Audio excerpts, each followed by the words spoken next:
The Republican National Convention takes place in Milwaukee this week, and WDET will be there. Quinn Kleinfelter and Russ McNamara will talk to Michigan's delegates and examine the key issues. All that, plus NPR's special coverage this week here on 1019 WDET. 2024 political coverage on WDET is made possible in part by Ruby Duffield, Marianne and Carl Fontana, and listeners like you. Thank you.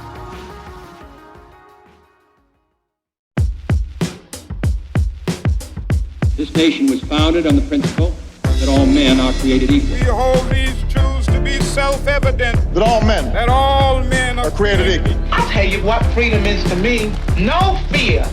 I mean, really, no fear. Created equal.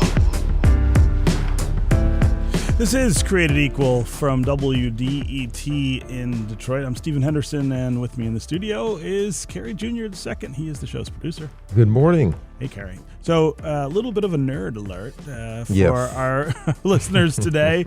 We're going to talk about something that gets a little in the weeds about our politics and how they work in this country. There are lots of people who have been thinking about what would happen if President Joe Biden, who is the presumptive Democratic nominee for president this year, were to step aside and say, I thought I could do this, but I don't think I can anymore. We've got the Democratic convention coming up. Mm-hmm. What would that convention look like if he were not one of the people who was vying for the nomination? Yeah, and this one is a bit timely. It's also one that we've heard a lot of conversation around ever since that first presidential debate between President Joe Biden and former President Donald Trump. Everyone's wondering what the potential future might be going forward into this election. So, I mean, it's kind of worth understanding a little bit more about how this delegation process works at the convention and how they pick their candidates, because for a lot of us in recent history, it's just been whoever is leading in the primary gets most of the delegates. But that's not always how it's been. So Yeah. I mean, I have to say, I'm not going to either convention this year. Mm-hmm. I have not been to a convention in more than a decade, in fact. But I used to go each year, each election. And, there never was, in the time that I was attending conventions, any question about what was going to actually happen, like who was going to be nominated. The only mystery was generally who the presidential pick might be in some cases.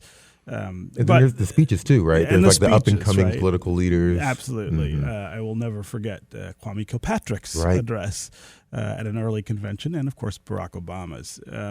But this question about whether an actual convention, a working convention, could take place in 2024, I think is really interesting and intriguing. I have to say, I don't really know how it is supposed to work because I haven't ever seen it. I've only ever read about it. And so that's what we want to talk about today. We've got some really great guests to help us out. Tell us who we have today, Kerry. Yes, we have Abbas Alawiya. He is an uncommitted delegate from Michigan for the Democratic Convention. And then we also are joined by Dr. Matt Dolick. He is a political historian at George Washington University. He's also the author of Birchers: How the John Birch Society Radicalized the American Right. I'm excited to get into the weeds on this one. Absolutely. Yeah.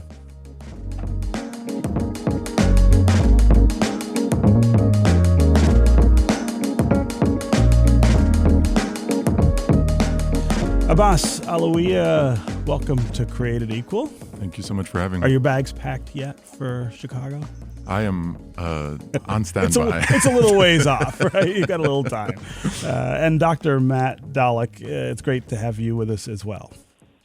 Thanks so much for having me. Yeah.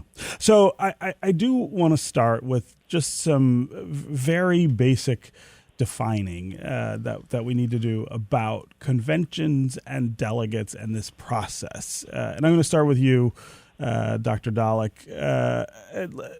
Tell us how we have come to the place where primary elections generally decide who is going to be the nominee for president of the two major parties, and that the conventions themselves are just kind of shows. They're entertainment and they're rallying points, but there isn't real work, the real work that used to have to take place at these conventions. Give us a little bit of a history lesson here. Yeah. Well, it's great to be on. We've really got to go back to 1968. And some listeners may recall, or they certainly may have read about, the chaos at that year's Democratic National Convention, also eerily enough in Chicago. In Chicago, yes. Where, same place. And Hubert Humphrey became the nominee. Lyndon Johnson had stepped down basically as the presumptive nominee because of the Vietnam War. And the Democratic Party was fractured over the war, many other issues.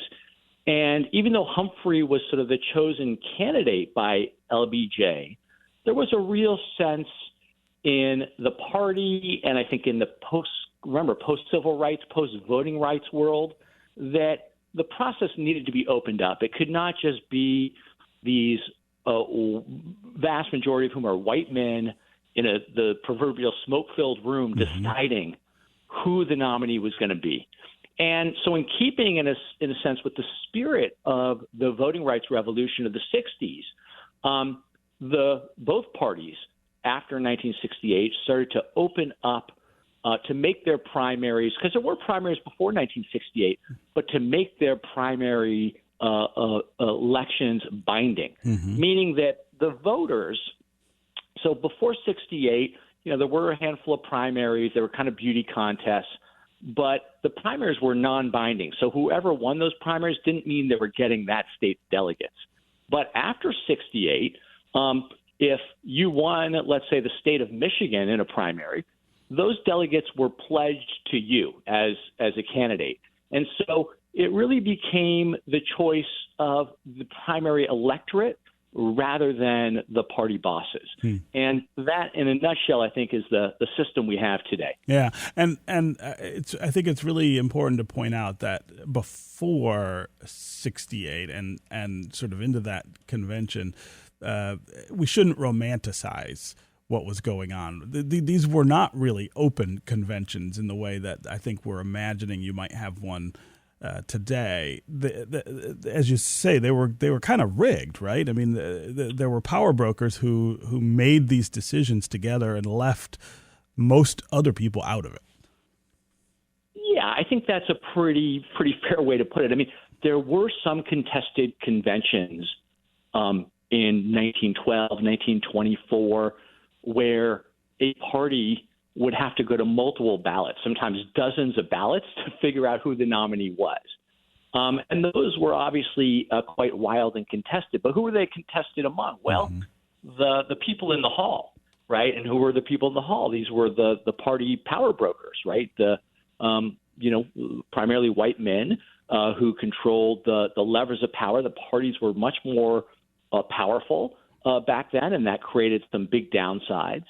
And so opening up the process to the primary voters and also having delegates, especially in the Democratic Party, that are much more reflective of the demographic composition of the country. I think that those are actually overall quite positive changes, and it democratized the nominating process. Yeah. Abbas Alawi, I want to bring you into the conversation here. You're an uncommitted delegate for Michigan for the Democratic Convention. First, tell us what that means. Tell us how you became a delegate. What was the process that chose you to do this? And then tell us what you're thinking as we get closer to Chicago in just a few weeks, and this process and the doubt that I guess has kind of cropped up around what should happen. It's a lot. It's a lot.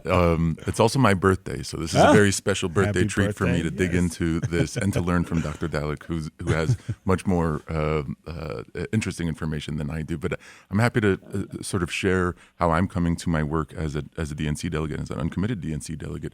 I spent the last 5 years on Capitol Hill working for Congressman Andy Levin, Congresswoman Tlaib, Congresswoman Bush, working very closely with President Biden and his White House to advance his agenda. Soon after I moved back home here to southeastern Michigan this past fall, we experienced, post-October, on October 7th, the killing of Israeli civilians by Hamas, and post October 7th, the mass killing of Palestinians using U.S. taxpayer funds. There was an article in The Lancet that came out last week that suggests that the death toll, which we understood before this to be between 30 and 40,000, to be around 180,000 Palestinians who've been killed, again, using U.S. taxpayer funds. So it's in that context that that I plugged into a movement, helped lead a movement here in southeastern Michigan that has spread around the country, of getting folks to vote uncommitted, to use the ballot or to use the box on our ballot that says uncommitted as a vote for peace and against war, as a way of convincing President Joe Biden that he needs to embrace a different policy approach if we're going to beat Donald Trump here in November. Part of the reason why I became involved in that movement and helping lead that movement is I know that people here in Michigan, people I'm related to, people I went to school with, feel deeply betrayed by the president's policy on Gaza in particular. And so we were telling him, hey, you have a problem here. You're risking handing this presidency over to Donald Trump if you don't change your policy. And unfortunately, President Biden hasn't changed his policy significantly. He's changed the way he talks about it while he continues sending billions of dollars to the Israeli military to fund the genocide that we're seeing unfold in Gaza. So it's in that context that we ran a campaign here and earned over 101,000 votes in Michigan, and nationwide over 730,000 votes for uncommitted, for peace, and against war.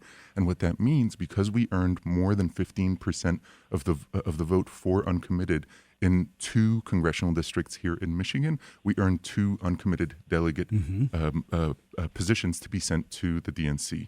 And so how I became elected a delegate is I went to our congressional district Democratic Party convention, which was held a couple of months ago now, I guess a few months ago now, and was the candidate for the uncommitted delegate seat. And so it's an interesting moment in history that we're experiencing now, because now there are all kinds of questions about whether the president can win, not just because of his Gaza policy, but also because of other issues that have come up following the debate, following the unprecedented, attempted assassination that we experienced over the weekend. Yeah. And so the question of how do we beat the hate-filled agenda that Donald Trump is putting forth is a really important one that is on the mind of a lot of delegates I'm talking to. So as a delegate then to the convention, what do you imagine your chances to make that point and make it matter, right? As you say, you're one of 2 delegates who are uncommitted, and I want you to explain just a little more about what that means you would do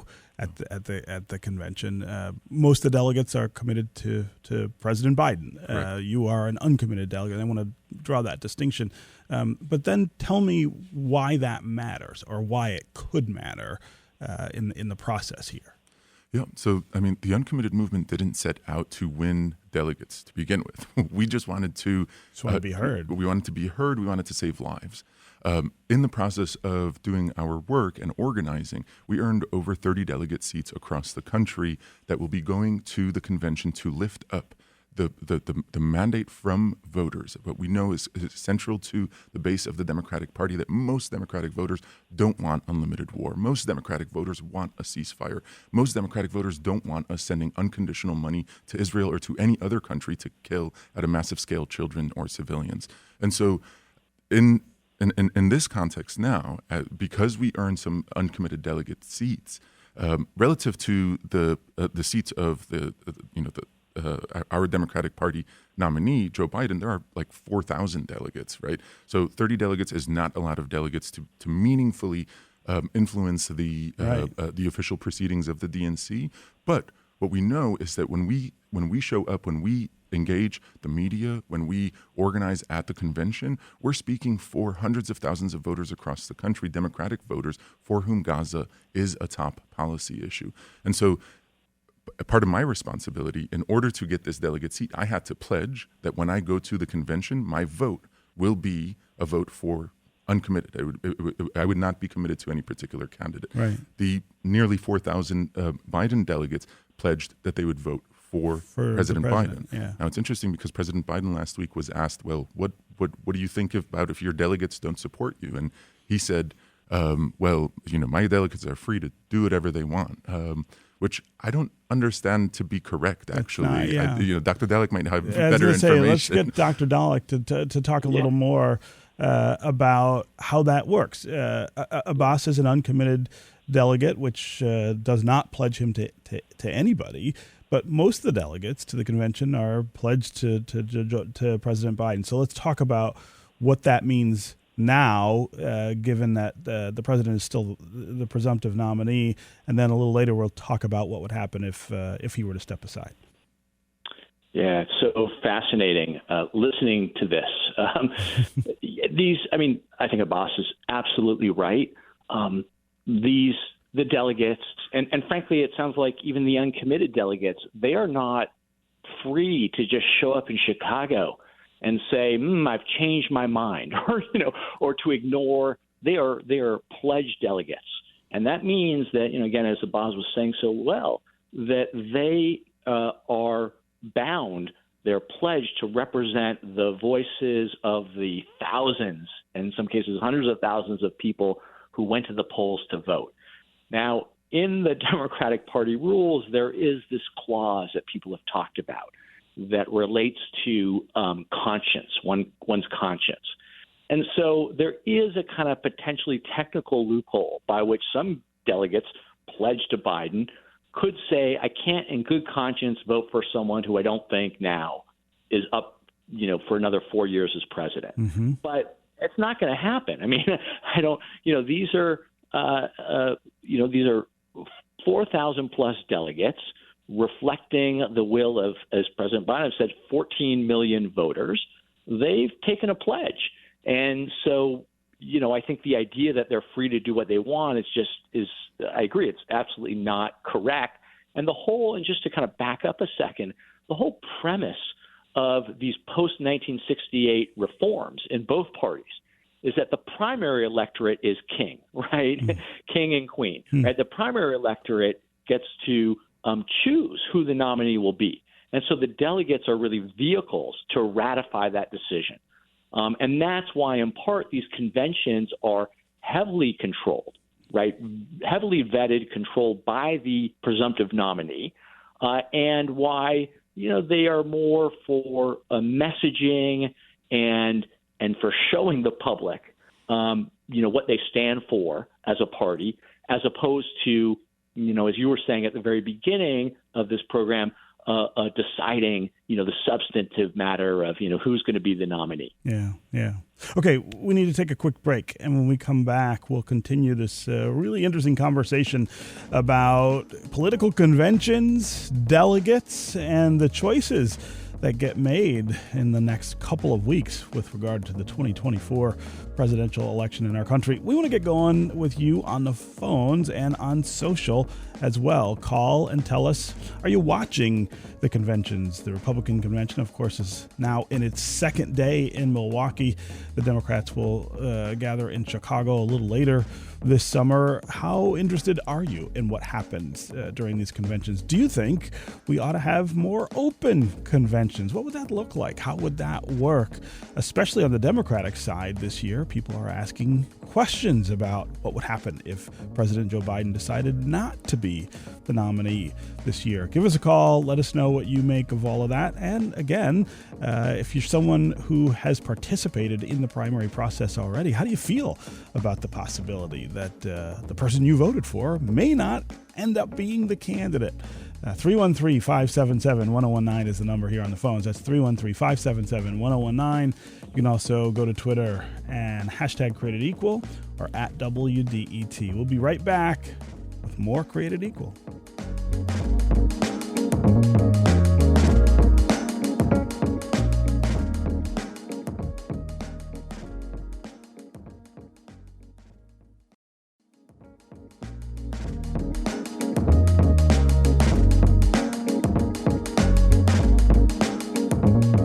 This is Created Equal from WDET in Detroit. I'm Stephen Henderson, and we're talking about political conventions and delegates and the choices that they make. We're going to see both parties do that over the next few weeks as we get closer to the 2024 presidential election, there are real questions swirling around the Democratic side of the ticket. President Joe Biden is under a lot of pressure, including from some elected members of his party, to step aside and allow someone else to represent the party on the ticket in November. But one of the questions is, how do you do that?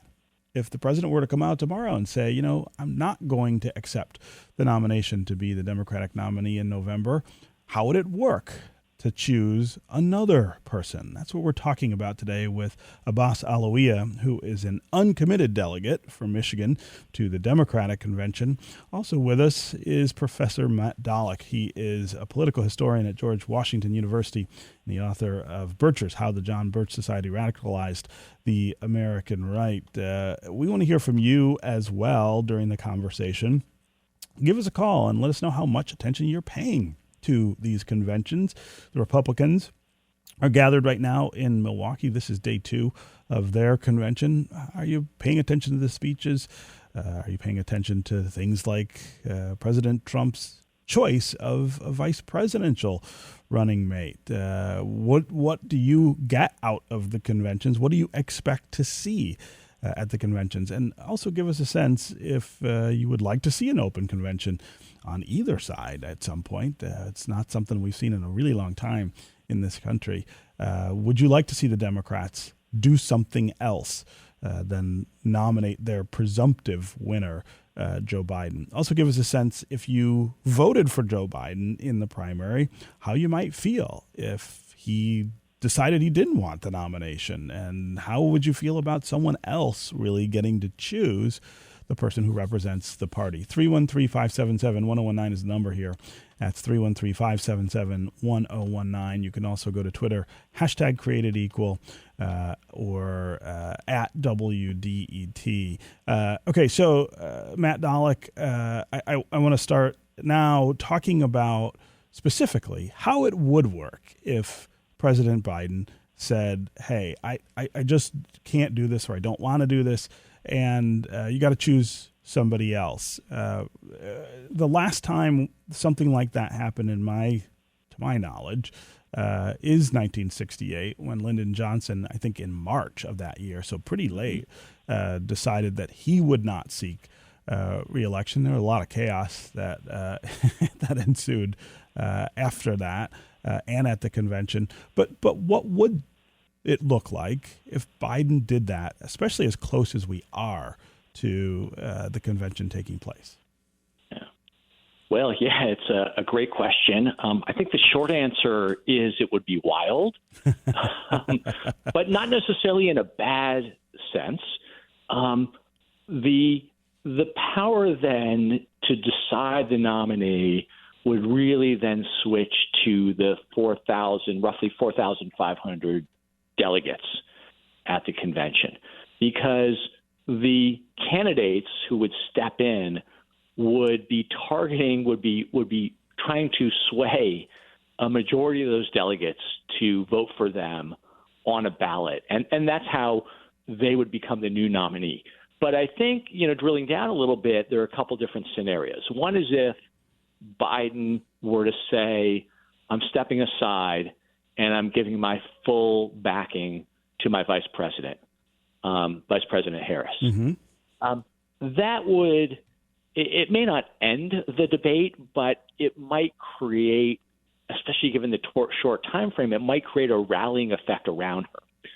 The other option, though, is that, or possibility is that, Biden steps aside, doesn't endorse anyone, and you have really more of a free-for-all where you have candidates, your governor, right, Governor Gretchen Whitmer. Mm-hmm. There have been a number of other governors who have been discussed who could be very formidable, obviously the vice president, and they would hold a very mini compressed campaign. They do probably interviews. They would maybe have a debate. I mean, it would be like almost like they have, I guess, in England, like a snap election, or in France, right? It would be incredibly compressed. But they would have a chance over maybe a few weeks to make their case to the country, to the Democratic Party, to the delegates, and then they would try to win a majority of the votes. I mean, it would be a crazy event, but it would also be really fascinating to uphold. And the last point I'll just make is that, these delegates, many of them have been elected. They've been elected to represent, their district. They have been they're sitting members of Congress, they're party officials. They have a real stake in this process, and they are representative of the Democratic Party electorate. And so, I don't think it's necessarily a bad thing that they would have so much power in this scenario. They'd be very representative. And it would be just about jockeying literally on the floor for votes, right? I mean, and there could be many, many ballots to get to the point where somebody had enough support to become the nominee. Is that right? Yeah. I mean, you could go back to see something like a 1924 party convention, or 1912, where you had dozens of ballots before you landed on a winner. Mm-hmm. And it may not be that kind of uncertain, right? Someone may win it on the first or second ballot, but yes, it would create. I mean, remember when Kevin McCarthy was trying to become the speaker, and there were like over a week, 13 or 14 they couldn't get ballots. it right. Yeah, exactly. He couldn't get the numbers. He just hung in there. It would have a bit of that flavor, and that would have potentially some real upsides. I know some Democrats are worried about it descending into chaos, but and then delegates, even uncommitted delegates, right, like Abbas, would be able to find someone. I mean, the advantage would be there would be candidates who would be appealing to all sectors of the Democratic Party electorate. Right. And that would be a really fascinating and in many respects important process. Yeah. And I think, it would probably work. It would be really animated democracy. I mean, in a way that we don't see very frequently. Abbas, I want to bring you back in the conversation here too. Is this what you want? Do you want chaos? Do you want disorder? Do you want to have an open convention? Is that what the uncommitted vote was all about? I mean, the uncommitted vote was about influencing our president, our Democratic nominee, to adopt a policy that advances life and not destruction, adopt a policy that stops investing billions of dollars in the killing of Palestinian children. I mean, genuinely, that is why I am an uncommitted delegate. Is that people central to our base? That's but that what they didn't want. happen. I mean, it didn't work in the sense that the president's still doing what he was doing. Right. So is an open convention a way to get more attention to that issue, or to choose a candidate that is more in line with what you want? Yeah, I mean, there's so much at play here. There are a few ways that I think about this. One, the mass killing of children by the Israeli military is ongoing, and so our demand continues to be of President Biden, who's the only person who's going to be president until January 2025, to change his policy. And we're appealing to candidate Biden. We're saying we want the best chance possible to beat Donald Trump and his really horrific plans, not just for the Palestinian advocacy movement here in our country or Palestinians living in Israel and in Palestine, but for all of the issues that we care about. And so right now, how we arrive at a situation where we're in the best position to beat Donald Trump, we have negative time. I spoke with someone, a high-ranking person in the DNC who said, there's no way we get anyone other than Biden. Do you not know us? We're not that organized. There's no way we can turn around a national convention and get someone national name recognition in that quick a turnaround. Now, I think it would be interesting, and one of the scenarios that Dr. Dallek mentioned is Vice President Harris. I would personally be very curious to learn. She's put out sort of trial balloons, in the media saying that her Gaza policy would be a little bit different than President Biden's. I'd be interested in learning more about that. But we're up against some really hard deadlines.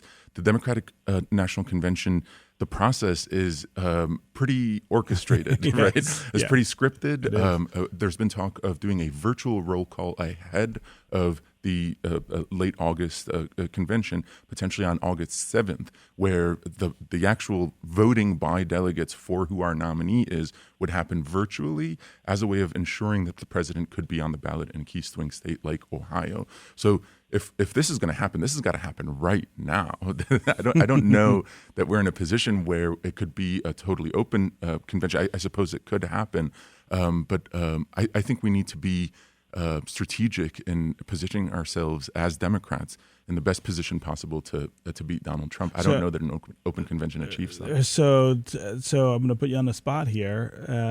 Name a candidate who you would think would be better than Joe Biden. If you're on the floor and it's open, who are you pushing for?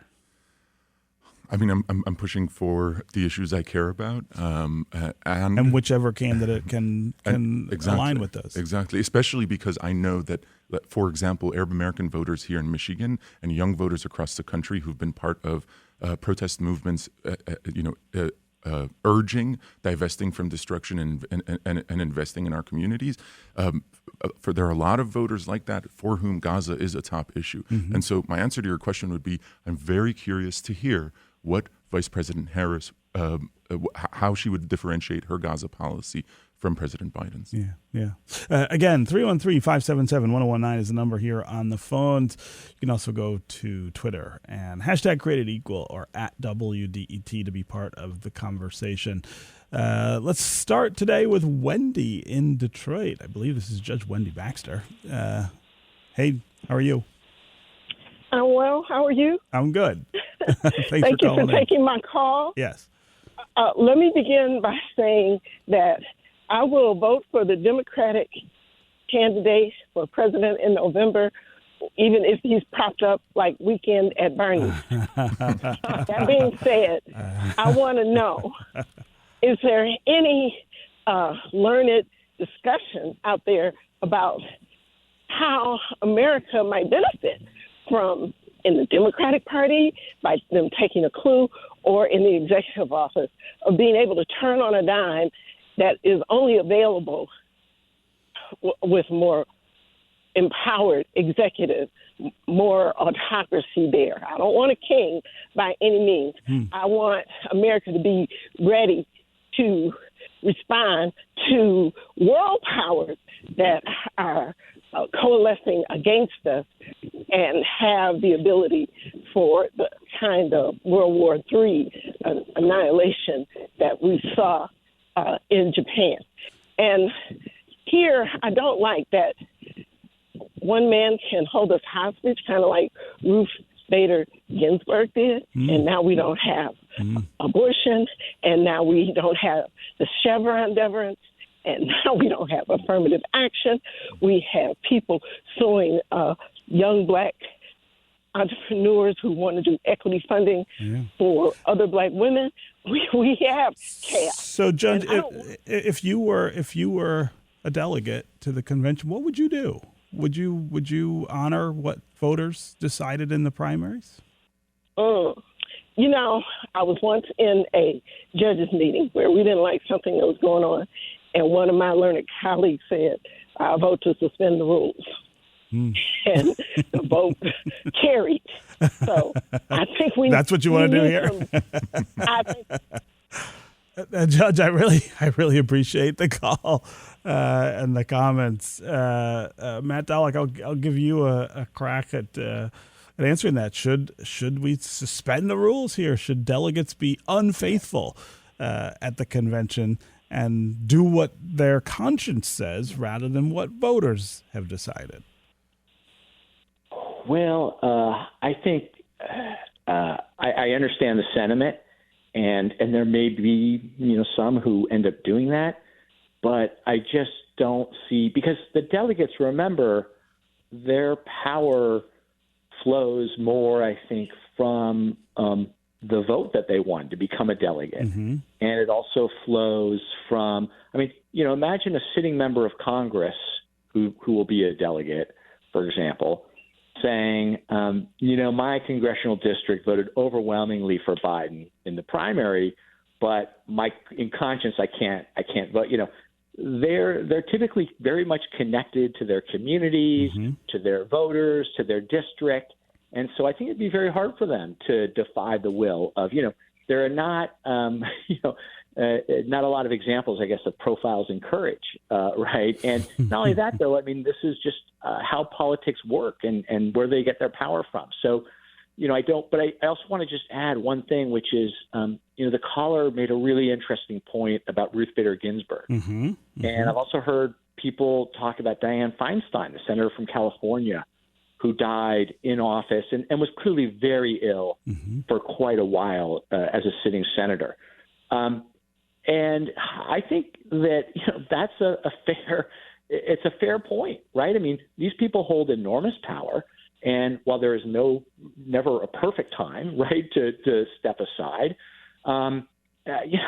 this has real world consequences, and so I think it has ratcheted up the pressure on Biden after that debate performance, given especially what Democratic voters saw with both Senator Feinstein and Justice Ginsburg. Yeah. Abbas, I want to give you a chance to talk just a bit about what you would encourage, I guess, committed delegates to do. You're an uncommitted delegate. You can actually do whatever you want and be faithful to the voters, I guess. But should delegates who cast their ballots for Joe Biden be thinking about their consciences as much as they're thinking about what voters have sent them there to do? So, I mean, I think this is a question for Democratic Party leadership, and I think this is a question for Joe Biden more than it is a question for any individual delegate. Yeah. The only person who can decide to step aside is President Biden. The only person who can influence him to step aside potentially is Jill Biden and maybe a handful of people around him. I think leaving it up to the delegates is, these are delegates who have been sent with a very clear mandate. Most of them to vote for President Biden. For a few of us to vote uncommitted as pro-Palestinian, anti-war, pro-peace votes. If something else is going to play out at this point, since voters have already voted, you mentioned the 14 million votes, since voters have already voted, I think this is a question that President Biden needs to answer very quickly. Yeah. Okay, we are going to take a quick break, and when we come back, we'll continue this conversation about delegates and conventions and the choices that face Republicans and Democrats right now as we get ready for the 2024 presidential election. We will continue to hear from you as well on the phones and on social if you want to join. 313-577-1019 is the number. That's 313-577-1019. You can also go to Twitter and hashtag Created Equal or at WDET. We'll be right back with more Created Equal.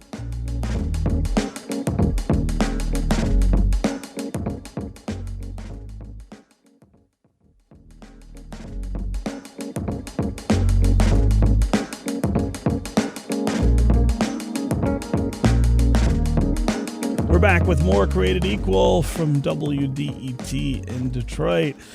I'm Stephen Henderson, and I'm really glad you've decided to join us. We're talking about the process by which the major political parties in this country select their nominees for president. The Republican convention is underway right now in Milwaukee. The Democrats will gather later this summer in Chicago, presumably to renominate President Joe Biden. What we're talking about is, well, what if they didn't do that? How would that work? What would that look like? And I guess what would emerge on the other end of it? Would it be a nominee and a process that is more representative of the way people are thinking and feeling? Or would it be less representative than what voters decided in all of the primaries that were held mostly this spring? We want to hear from you as well. 313-577-1019 is the number here on the phones. You can also go to Twitter and hashtag Created Equal or at WDET. We've got Professor Matt Dallek here with us. He is a political historian at George Washington University. Also with us is Abbas Alawiya. He is an uncommitted delegate for Michigan to the Democratic convention in Chicago. Let's go next to Gene in Detroit. Gene, what's on your mind? Good morning, Stephen. Hey, Gene. Just like to ask the professor, in the event of an open convention, what would be the role of the superdelegates? Great question, Gene. Superdelegates were a pretty controversial subject a couple elections ago. There was a lot of fighting over who they were and what they were doing and whether they should even exist. Professor Dallek, what role do they play in this process? Yeah, it's a great question. So there were more superdelegates, I believe, well over 1,000 in 2016, and especially the Bernie Sanders forces were, and this was even an issue in 2008 in the contest between Barack Obama and Hillary Clinton, which is these people they're delegates, but they have a special status, but they're not reflective of any vote that people took, right? These are, in a way, a vestige of that old system where you had powerful party officials who were deciding the nomination. And so what happened was essentially, I think that number, the number of superdelegates have been lowered from roughly, over 1,000 to now it's several hundred, I think. So they're not numerically as important and as influential as they were in 2008 or even 2016, but they would have a vote, right? They would have a vote still, and they would be wooed just as any other delegate would be wooed by any candidate trying to win the nomination.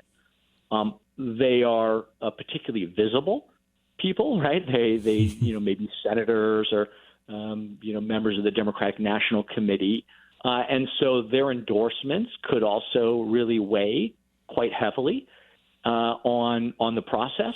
So they do have still, I think, a kind of outsized power, but not nearly as much a power and clout, and not as large a share of the vote as they had in 2008 or even 2016. Yeah. Gene, it's a great question. I'm really glad you called and asked that. Let's go next to Joan in Southfield. Joan, welcome to the show. Good morning. Hi, how are you? I have a couple of questions. I'd like to know, first of all, the electorate, the grassroots, the bottom line people who vote for these people supposedly in power, where does their power come from?